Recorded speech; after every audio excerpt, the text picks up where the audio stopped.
Thanks everybody for coming out. I think I say this every year, but one of my favorite days of the year to add to our family, which is a big part of. It's not a big part. It is the part of what makes us successful and makes us come to work every day, and that's the family. And this is obviously a special day. A bunch of thanks to go out. The efforts of our staff.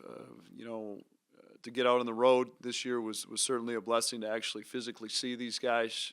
I go back to last year with Josh Strite. The first time we shook his hand or gave him a hug was when he reported to campus last June, which is crazy. And this class just feels a little bit more normal, feels right.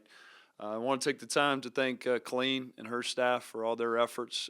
Helena Johnston with all of the logistical travel stuff that we're doing and the time that she's putting in, and then Wes and marketing too for their efforts with the graphics and a big part of what we're doing.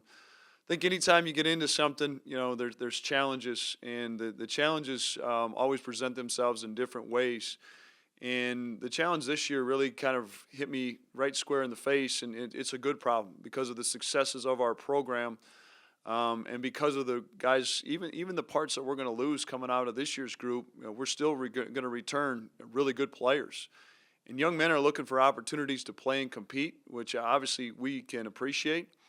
But when we talk in our pitch, and getting young men and their families to commit to us is the opportunity to come here and be a part of something, the opportunity to get a great college experience and to get a degree. Everything else after that is earned, and we don't promise or guarantee anything. And, that's what really stood out to me with these four guys is this is an extremely competitive group that wants to be part of something special and earn every opportunity that they're going to get too. And so certainly a fun and exciting day.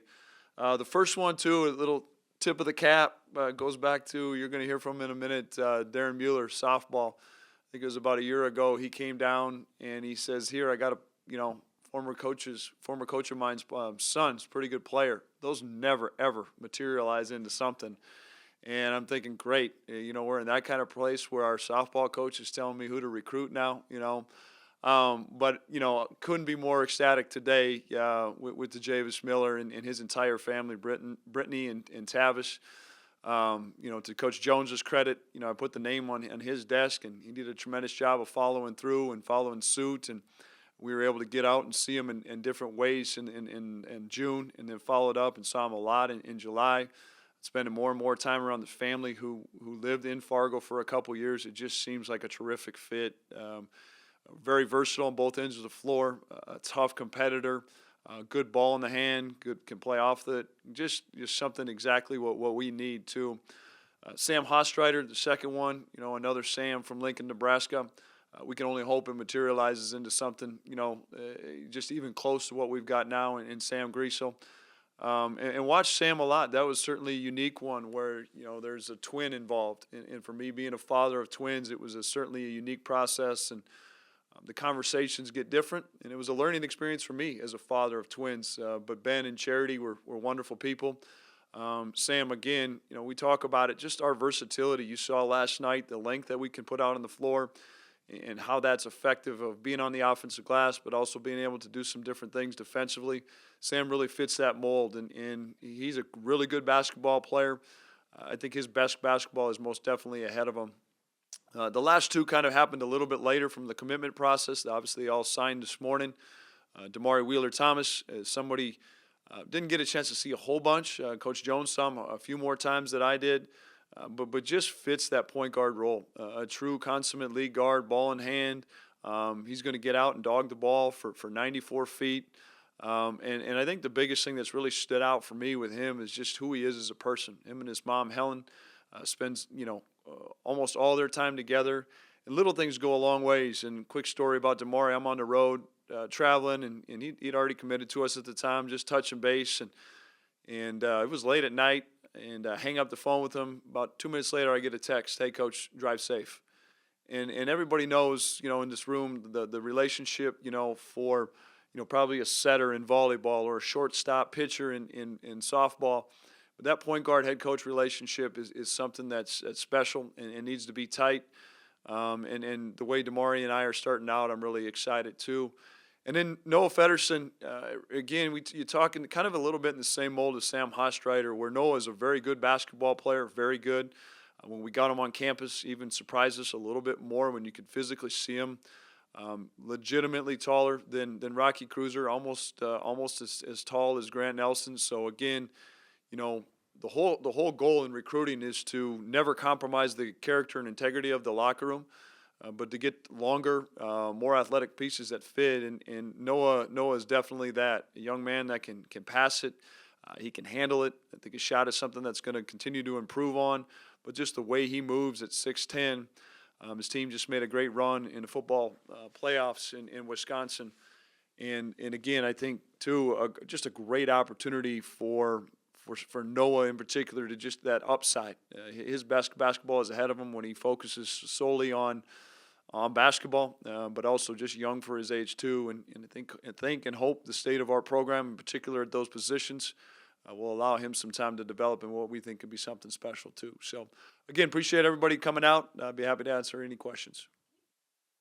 Active kind of like where this journey starts for you. How many guys are you looking at for this class to get it down to these four, the right four, miles, trips, like how often you really see these guys and that time invested to really find these four that you feel are the next step for your program? Yeah, I know, football in particular is probably laughing at me, but 4 is a huge class for us. I mean, that's almost a third of our roster.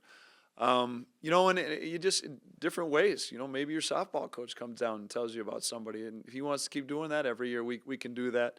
It's hearsay through different contexts.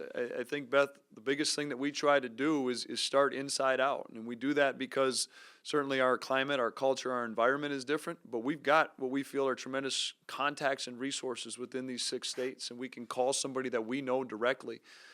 And when you start getting outside the box, everybody's kid is the hardest. They're always the biggest gym rat or the hardest worker. But when you can call somebody that you got a past experience with that really knows something about it, and so that's where it starts. There's services, and a lot of times it's going out on the road and maybe watching somebody and then, falling in love with somebody else too. And but the biggest piece is at the end of it, making sure it's the right fit, and that's getting to know them on the phone.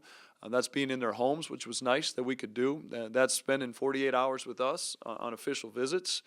I mean, that's a big part of this. This thing for us is certainly we have championship-level talent, but more so we have championship-level fit and character. Planning for having a class of 4, does that mean you pretty much already know who's going to come back and who's not next year? Yeah, we've had those conversations, Dom, and I think that's important just in fairness to the program. Obviously Rocky is going to be done. Andrew Coleman's going to be done. The scholarship that we gave Grayson this year is a one-year term. Sam and Tyrese certainly have those COVID years. We've had conversations, and I think at this point it's pretty fair to say anticipate them that they'll probably be done. But I think we'll obviously cross that bridge once the season's done and see where they're at. I know you still have a whole season to play for with these guys, but is it way too early to anticipate they could come on campus like a Grant Nelson and help and play right away? That's our expectation with everybody, Dom. Certain kids are going to redshirt, and that's fine. But I think if you put that redshirt bug in their head too early, it's just one more excuse to miss a workout, to not finish a rep, to do something like that. And we tell all of our guys to come here with your intent to play 40 minutes, with your want to play 40 minutes to help this program get the next W. And then at the end, right before the regular season starts, we'll sit down like we did with all of our guys this year and decide what's best for them but ultimately what's best for the program. And but we do feel like we're losing some parts. We have some parts returning just already on the roster that we're excited about, but this is competition. I'm indebted to each and every one of these kids personally. But my biggest allegiance is to the program and move it forward and help us win games. And I think the best thing that we've got going for us right now is some really, really darn competitive practices, Dom. Are you having these long-term I mean, obviously you're having them with a Sam and a Tyree, but are you having long-term conversations yet with a guy like Bowden or with Malik or Jarius about whether or not they might use their COVID years? Or, for like scholarship planning, or is that just something that's going to happen year 4 on campus, year 3 on campus? I think the biggest thing that's changed, probably when I sat up on a podium very similar to this, like almost 8 years ago, is when you talk about building a program, it was like almost a 4-year thing, right, Ross? And that narrative has probably shifted a little bit just with the day and age and how college basketball has changed, and it's really more of a 2-year window. So Those conversations with the upperclassmen, in fairness to the program, yes. But to those younger guys, no. And it's just like, I think if we get so caught up in the future, we're just missing, what really matters, and that's the present and locking in and getting better. There's a lot of different ways to look at it too, if some of those guys take advantage of it, that's 6 years. They're going to be sick of me, for sure, after that 5th year too. And so let's just hammer the moment, stay present in the moment, and take that, day by day. Like a Jarius Cook, our plans and intentions are for him. He redshirted this year is technically his redshirt junior year. Next year will be his redshirt senior year. Those were always the expectations before COVID hit us. And that's how we're planning. That's about how conversations have been. If something changes in the spring, we'll adjust accordingly. But we've probably shrunk our recruiting process into just a couple classes. If there's some local talent, we might identify that a little bit earlier. But we want to invest our time into like a 6 to 9 month window, because after that it gets harder and harder to hang on to things. There's so much fluidity in the game.